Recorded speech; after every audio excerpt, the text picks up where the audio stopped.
Very directly into that, and there is no other banker view here, so you will have to bear with me. My sole view, whether it is right or wrong, and I have very strong views on the topic.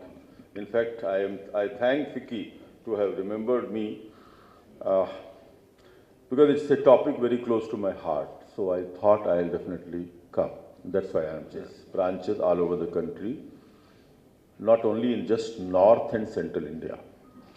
That bank has been a compliant bank of these norms almost always. In between there had been some issues, but then it caught up. So I had, from my beginning of the career, thinking that this should be done.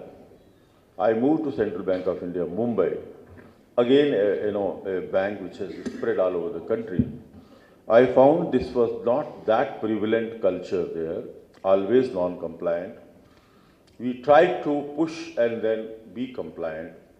Initially there was some reaction, but later on people welcomed it and they thought that yes, it is very important. Coming to Canara Bank from Bangalore, from South, dominant, basically a compliant bank. Here also there were some issues initially. Incidentally, RBI declassified in AFI, Annual Financial Inspection.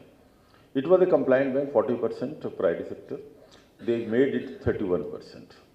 So when I joined last year, January, we were 9% behind and we were supposed to put big money, maybe 3,000, 4,000 crores, which we generate from the public as a deposit. And normally we get high cost deposit easily from the corporates, public sector, rather than the low cost deposit, which is difficult, the current and saving. And now you are suppose raising deposit at say 9 to 10% and putting in RIDF at 5 to 6% return.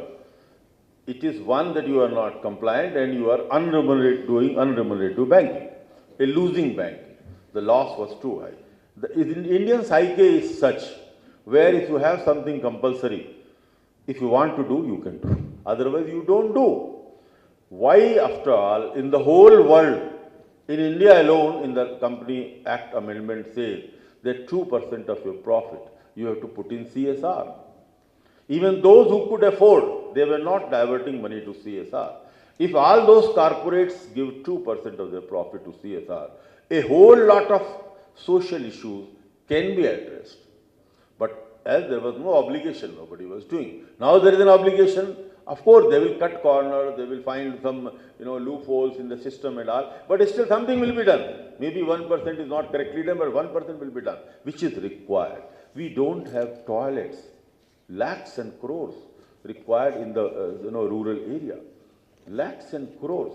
The other day I was with Chief Minister Gujarat, Madam Anandiben Patel, who said to me, in Gujarat alone they need 5 lakh toilets for household, said to be a developed state or better developed state income.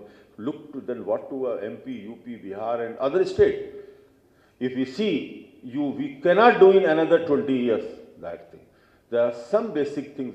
So according to me, priority sector lending need not be blamed. It should continue. 40% can be given a rethought by a committee who can examine.